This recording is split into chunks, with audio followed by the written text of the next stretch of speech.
УЈП има нови бројки околу минималната плата. Тие беа кажани на телевизија, на топ тема, кај моите колеги. И сега моето прашање е како велат тие, односно директорката на УЈП, 16.000 работници работат по 24.000 денари. Точни ли се овие бројки? Вистина ли е ова? Она што најнапред сакам да го потенцирам и кажам е дека многу сметаат ССМ располага со некои бројки од ракав, напротив, аргументирано цело време собираме податоци и бројки од Државен завод за статистика, Управа за јавни приходи, Народна банка и така натаму. Нашите бројки многу пати не биле добиени од институциите, имајќи во предвид дека ќе ги кажеме јавно и биле некако јавна тајна да не се знае колку луѓе за кои плати работат, но во Македонија, самата директорка вчера во топ тема кажа дека над 16.000 работници примиле плата од 23.000 денари. Да. Нашето прашање е како воопшто кај тие работодавачи помина МПИНов за да земат таква плата. Имајќи во предвид дека исто статистички 692.000 веќе и преку 700 се илјади вработени во државата, а МПИН поминале 509.000 работници. Каде се останатите работници? Каква плата зимаат? Дали се уште имаме само вработени кои што не си пуштаат плата на сметка или имаме работници на црно и така натаму. Проблемот е толку голем, да, проблемот е толку голем што ако се задржиме само на бројките, одамна ќе видиме зошто македонскиот работник е напуштил Македонија и зошто македонскиот работник се уште работи за овие плати, имајќи во предвид дека многу па голем е бројот помеѓу минимална и просечна плата во државата. Тука се преку 73% согласно нашите аналитики во ССМ дека луѓето се до 500 евра плата. Останува не повеќе од 50.000 вработени од севкупниот број на вработени да зимаат над просечна плата. Трагедијата да биде поголема е што никој не пресметува медијална плата и нашите податоци кога пробавме да направиме пресметка. Така во светот се пресметува, заради тоа што е многу честна таа пресметка. Така е, да видиме колку огромен број колку е реалната куповна моќ на луѓето и која е реалната плата што ја зимаат во моментов, излегува дека најголемиот дел од луѓето се до 30.000 денари плата, па затоа отпорот беше многу голем и од представниците на власта и од работодавачите да дадат 500 евра минимална плата. Кога видовме дека цениве ги нагризаа плативе пред да бидат покачени, односно дека инфлацијава отиде многу повеќе него тоа што го гледаме по телевизија, имајќи во предвид дека секој месец бркаме цени по најевтини маркети за да ја пресметаме кошничката, која што би сакал понатаму и таа да ја елаборираме. Но видовме дека навистина најевтиното за да помине 4-члено семејство се 65 и кусур илјади денари месечно. И тоа беше предизвик да видиме дека не стига повеќе ни 500 евра минимална плата, кога двајцата во семејството би работеле за минимална плата, како што ги има многу во држава статистички такви работници. И направивме анкета која е спроведена на преку 1600 испитаници, бидејќи планиравме на 1100, но анкетата добро. Ќе збориме за најголемиот дел, сакав да кажам, од работниците се за 600 евра минимална плата. И покрај тоа што има опција и 700 евра да биде минималната плата, но потоа ќе видиме колку ни се скромни работниците и велиме 600 евра минимална плата главно барање на ССМ како единствен репрезентативен синдикат и 100 евра зголемување на сите останати плати, што за голем дел и од гледачите и од работниците не беше јасно зошто тоа го бараме. Многу кратко ќе кажам, за толку поскап е животот само изминатата година. Она инфлација и порастот на трошоци на живот покажа дека животот поскапел за 100 евра за само една година. Видовме дека навистина имаме мизерни услови за работа, мизерни плати, од друга страна темата се свртува на продуктивност и како македонскиот работник не е продуктивен, а македонскиот работник каде и да отиде во светот зима над 2000 евра плата, само во Македонија никако не може да стигне до 500 евра плата, па затоа кажавме дека со тие плати, тие услови за работа не барајте повеќе продуктивност, очекувајте само да ни изеде бела чума да заменат и тие малку мајстори што ги имаме. Дали е тоа ниско квалификуван, високо квалификуван кадар и така натаму. Добро, веќе кажав, околу минималната плата и пресметките на УЈП ме интересираат вашите пресметки, за да направиме некаква споредба. Да, нашите последни податоци кои што ги добивме и кои што ги имаме од членовите и од информациите кои што ги добиваме на терен преку нашите синдикални организации кои што членуваат во Сојуз на синдикати на Македонија, велеа дека најголемиот дел од работниците како во јавниот така и во приватниот сектор се многу поблиску до минимална плата отколку до просечна плата. Дека просекот најмногу го крена покачените плати на именуваните и избрани функционери, министри, пратеници, градоначалници, директори и така натаму. додека најголемиот дел од работниците, особено во трудоинтензивните дејности, градежништво, текстилна индустрија, метална индустрија и така натаму, се до 30.000 денари плата, и статистички и реално. Зачудува фактот како се уште имаме социјален мир со тие плати, но морам да потенцирам дека голем дел не се охрабриле да пријават, но кажуваат дека земаат плата во плик, што е поразително за една држава членка аспирант за ЕУ, да, анонимно и пријавуваат за да пријавиме до Државниот инспекторат за труд, но голем е стравот да не го изгубат работното место, голем е стравот дека не можат да најдат работа со онаа плата што ќе биде доволна за живот, па доработуваат црни сати, доработуваат за плата во плик, и тоа се во голем процент работници, особено во приватниот сектор. Добро. Па загрижувачки е што е помеѓу 30 и 40% од вкупниот број на вработени, верувајте дека согласно нашите податоци луѓето работат или доработуваат на црно. Тука се како да кажеме сега, не се вработени во јавен сектор, но голем дел од вработени во јавен сектор доработуваат приватно за да им стигнат парите на крајот на месецот за да го поминат месецот со семејството. Тоа значи дека од регуларната работа не може да се преживее, па доработуваат и црни сати, добиваат плата во плик. Особено загрижува фактот не само во приватниот сектор, туку и во јавниот сектор дека големо е незадоволството кај техничко-помошниот персонал во армија, полиција, болници, судство, правосудство и така натаму. И забораваме дека државата можеби затоа ја префрла цело време вината на работниците и работодавачите како да се договорат за поголем минималец, а од друга страна моли Бога никогаш да не се договориме и затоа така не пушта нас во арената, имајќи во предвид дека 138.000 вработени се во јавен сектор, каде што таа држава како работодавач треба да обезбеди поголема плата, а истата ги нема средствата дефинитивно да обезбеди плата, па мисли дека ако се покачи платата во приватниот сектор ќе се покачат и примањата во државниот буџет за да можат и они да ги сервисираат овие вработени, но тоа е недоволно за да се покачат сите плати во јавниот сектор, имајќи во предвид дека голем дел од компаниите во приватниот сектор одамна имаат над 500 евра минимална плата и има такви позитивни примери во Македонија и компании што се за пофалба, што почитуваат колективен договор, што почитуваат социјален диалог, имаат синдикат, имаат задоволни работници, но не може да ги убедиме останатите дека не се живее со 400 или 500 евра минимална плата и дека тоа итно треба да го направат денес, а не да се жалат утре дека ќе останат без работници. Така што магичен е кругот помеѓу работниците, работодавачите и владата, особено кога е во прашање економско-социјалниот совет, и навистина ќе повторам дека е незрело и несериозно да државата е префрла топката во рацете на останатите засегнати страни да се договорат, а всушност тоа значи да се испотепаат меѓу себе и никако да се договорат за повисок минималец и повисоки плати. Исто така би нагласил интересно што работодавачите велат расте само минималецот и се прави една декомпресија на платите, имаме под немотивирани работници со останати примања. Нашиот одговор е кој ви брани да покачите плати на останатите вработени? Интенцијата на донесувањето на закон за минимална плата не беше за да расте само минималната плата. Минималната плата беше пресметковна единица за од каде ќе почне минимумот да се пресметуваат останатите плати. Имаше предпријатија со бодови, требаше да се трансформираат во коефициенти, не го направија тоа и покрај потпишаниот општ колективен договор за јавен сектор. Има компании во приватен сектор каде што исто не ги усогласувале платите, односно го зголемувале само минималецот и сега ги изедначуваат одредени работни места, што повторно кажувам незаконски исплаќаат плата, чим не ги покачували останатите плати. Тоа не може ли да го испреговарате? Тоа го преговараме со оние компании работодавачи каде што имаме синдикат. Меѓутоа генерално на државно ниво не можеме да го испреговараме затоа што важат само два акти покрај закон за работни односи, тоа е општ колективен договор за приватен сектор и општ колективен договор за јавен сектор. Они сами по себе имаат предвидено коефициенти и минимална плата. Меѓутоа не секој го почитува тоа. И нема доволен капацитет државниот инспекторат на труд да излезе да констатира кај секој еден таков работодавач неправилности при исплата на плата.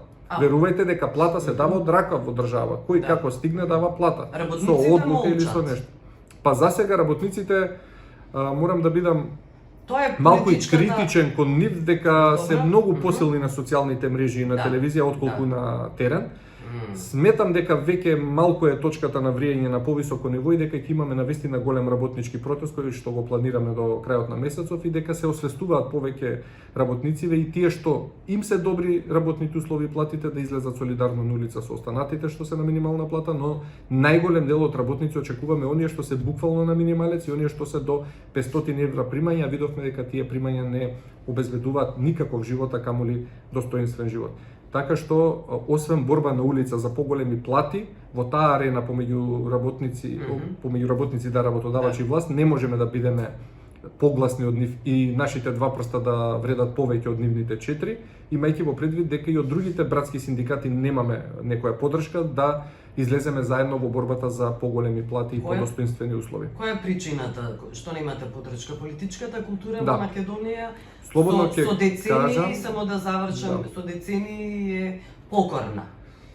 И тоа е најголемиот проблем. Па за потсетување на вашите гледачеви на вас ќе кажам дека во претходната влада година ден имавме штрајк во јавен сектор и не се случува можност исто тоа го направи и нова влада, имајќи во предвид дека тој што се плашал тогаш можеби и сега ќе се плаши да штрајкува или да излезе на протест, но ние ги охрабруваме дека со страв не се постигнуваат резултати и поголеми плати. Плати и права се обезбедуваат со борба на улица, со протести и со штрајкови. Тоа го докажале луѓето и во светот, го докажале луѓето и во Македонија. За да не излезат затекнати дека не сме ги информирале, упорно кажуваме дека ќе има протести и штрајкови, упорно и сме правеле во минатото, каде што за потсетување платата од 15.000 денари требаше да отиде на 15.500, отиде на 18.000. Таа влада барем покажа политичка воља да ја зголеми ван формулата платата. Оваа влада кажува дека сега ќе има во март само усогласување од 1500 денари. А заборава дека од вчера им е законов на сила и од 1 февруари ќе земат 250 евра зголемување на платите. Односно за нив не важи овој закон за исплата на минимална плата. Можеби ќе предложиме да закон за исплата на минимална плата важи за именувани функционери овие што не се на власт, па да видат како се поминува месецот и дека со 3 плати една кошничка се полни од страна на работниците. Но од другата страна, они 3 кошнички полнат со една плата и затоа можеби не се бунат и им одговара. Но заборава дека истите тие давале поддршка во минатото, денеска не дава. Не треба да дадат они поддршка на овие 20 луѓе што се во Сојуз на синдикати на Македонија, на гранските синдикати. Треба да дадат поддршка на народот што ги донел на таа власт. Забораваат функционерите дека јадат од парите од давачките и даноците на работниците и на граѓаните. Да. Знаете што е проблем? Администрацијата колку илјади, стотици илјади, 130.000 е официјалната бројка. Луѓе што земат плата од државен буџет. Тоа е премногу. Таа бројка постојано се зголемува благодарејќи на партиските книжки. Така. И сега И упорно кажуваат дека има недостаток во јавна администрација, што можеби да се сложиме бидејќи еве секој еден од нас као граѓанин не се квалификувани. Но да тргнете вие ќе видите дека нема доволно кадар, дали е тоа полиција, дали е суд, дали е болница. Ја не знам навистина каде работат тие луѓе и како се пренатрупани тие кадри. Гледаме како лежат, се едно од која етничка припадност станува, збори ли политичка партија. Не гледаме ние исто така, ни етничка, ни политичка партија, меѓутоа гледаме дека имаме можеби нефункционалност во работењето на одредени институции и за тоа се залагаме да оној што работи на вистина добие достоинствена плата, а не може некој да не убеди дека има луѓе што земаат плата а не работат. Можеби такви да има во јавна администрација, во приватен сектор такви нема, бидејќи газдата денес ако не работиш утре те брка, не гледа ни колективен договор, ни договор за вработување, ни ништо. И тоа е стравот кај луѓето кои што работат во приватен сектор. Но затоа треба да има и борба за да тој страв се надмине и да знае дека нема кој да ги замени на работно место. Не е како на времето има во агенција за вработување 50.000 невработени. Денеска нема толку слободни на пазарот на труд за да ги замените вие овие работници кои што ги имаме во моментот. Сега околу процентот, бројката на сиромаштија, видовме дека околу 22% се во сиромаштија. Тоа е исклучително загрижувачка бројка. Тоа се исто така бројки кои што не ги измислил Сојуз на синдикати на Македонија. Тоа се податоци од Државниот завод за статистика, каде што гледаме согласно нивните параметри и собрани податоци колку од луѓето се денеска со само 100 денари во џеп. Колку да вистина од луѓето се до 30.000 денари примања во семејството и тоа се, како да кажам, борба веќе не за работнички права, него за човекови права. Правото за преживување е дојдено на прашање и затоа сметам дека на вистина мора да сватат и чинителите во власта, представниците на власта и оние што ја креираат таа политика, меѓутоа и работодавачите од другата страна, да платите пораснат до оној степен кој што на вистина ќе обезбеди достоинствен живот на работниците. Велат на работниците им се враќаат нозете кога одат на работа. Со тие примања кои што ги давате во моментов, доправа нема да има работници, пак ќе повторам, ќе си заминат и тие работници што ги имаме. Да престанеме да веруваме во тоа дека толку се продуктивни, затоа толку ги плаќаме. Да не биле македонските работници продуктивни низ годините, немаше да направат такви профити на грбот на газдиве. Немаше да имаме завршни сметки со милионски суми профит кај работодавачиве, а минус на картички и потрошувачки и стамбени кредити кај работнициве. Така што заврши таа лага огромна која што велеше не се продуктивни, затоа толку ги плаќаме. За да работникот е продуктивен, не само значи он колку ќе ископа денес тунел, туку с која механизацијата и услови за работа се му ги обезбедил. Ако се они незадоволни од нешто, нека си се пожалат исто како нас работниците до државата, а не да го префрлаат камено цело време на страна на работникот. Добро, околу потрошувачката кошничка почнавме да говориме за тоа. Одамна премиерот Мицкоски најави дека ќе ја преформулира потрошувачката кошничка, односно колку членови има во семејството, ќе биде клучниот индикатор, критериум како се пресметува. Вие не се согласувате со тоа. Таа инаку е многу мизерна потрошувачка кошничка и изгледа просто ние не сме ја виделе нивната. Просто понижувачки. Сегашната говорам. Добро, да. Она тоа е многу трагично од една страна што се срамиме ние во Сојуз на синдикати на Македонија што све ставаме и пресметуваме за да видиме колку навистина е минимумот, но ние не ја правиме кошничката за да докажеме или па премиерот да ни каже со колку се живее во месецот, туку минимум колку треба да има едно семејство за да преживее, со колку автоматски не се живее во месецот. И нема потреба државата да ни пресметува или да ни кажува со колку се живее или колку јајца треба да внесеме во текот на месецот, колку млеко, колку леб, колку житарици. Навистина е безсмислено да државата и никаде во светот не пресметува кошничка. Исто така идејата за синдикалната потрошувачка кошничка е од 2010 година да следиме колку е минимум за едно семејство каде што има двајца вработени, треба да обезбедат примања за да може да го поминат месецот и на работа и со деца во училиште и во домот. Па затоа беше поделена кошничката со стамбен кредит или кирија и луѓе што имаат сопствен кров над глава, но тоа да е стан од 55 метри квадратни. И таа низ годините постојано растеше, меѓутоа во последниве 10 години вртоглаво расте, имајќи во предвид колку навистина поскап е животот, особено колку се покачени трошоците за живот во продуктите за живење, прехранбените продукти, пијалоците, основните за живот. Да не зборуваме обувките, лекарствата, кириите, комуналиите, колку се поскапени ни животот. И тоа беше параметар кој беше земен како основа за пресметување на минималната плата, која што првпат беше донесена во јуни месец 2012 година, и истата беше 8050 денари, ако памтите, падна тогаш Аидлија договор, 8050 денари минимална плата, што беше далеку од доволна, но доволен показател од каде да почнеме, имајќи во предвид дека во тоа време луѓе земаа по 6 и 7000 денари плата. Беше исклучен нажалост само секторот текстил, бидејќи и тогаш имаше луѓе што работат под 8000 денари, односно под минимална плата, но денес таа неправда исправена и сите земаат во моментов барем минимум 24397, освен оној податок што вчера не загрижи од директорката дека и денес во 21 век се уште има плата исплатена испод минималната, што е загрижувачки, особено за една земја членка аспирант кон ЕУ и сила не знам каква економска, од друга страна со толку сиромашни работници и толкав процент на сиромаштија. Сила економска според оваа влада. Да. Па и претходните влади доста се фалеле колку сме економски силни, а со тоа замина преку 500.000 луѓе во последните 15 години од државата на тие политики дневни, како да кажам, успешни политики на владите. Останува да кажам дека кошничката што ја пресметуваме, повторно ќе кажам, не е да се пофалиме, туку да се пожалиме и да видиме со колку минимум се живее во месецот, да видиме дека не треба владата да ни пресметува, доволно сме паметни да ги следиме цените во најевтините маркети како што ги зимаме, и дека тоа треба да биде основа и просечната плата за да се направи пресметка колку треба да расте секоја година минималната плата, но не само да се согласува со порастот на животните трошоци, туку и да имаме одредено зголемување ако сме веќе економска сила и ако гледаме навистина дека има профити во тие компании кај што имаме работници. Од друга страна не гледаме волја ни политичка, ни желба од страна на работодавачите да ја покачат платата и затоа ќе повторам дека освен борбата на улица, друг начин за зголемување на платите не треба да чека и да очекува македонскиот работник, туку единствено да се приклучи кон Сојуз на синдикати на Македонија и чекорите кои што ги планираме во идниот период.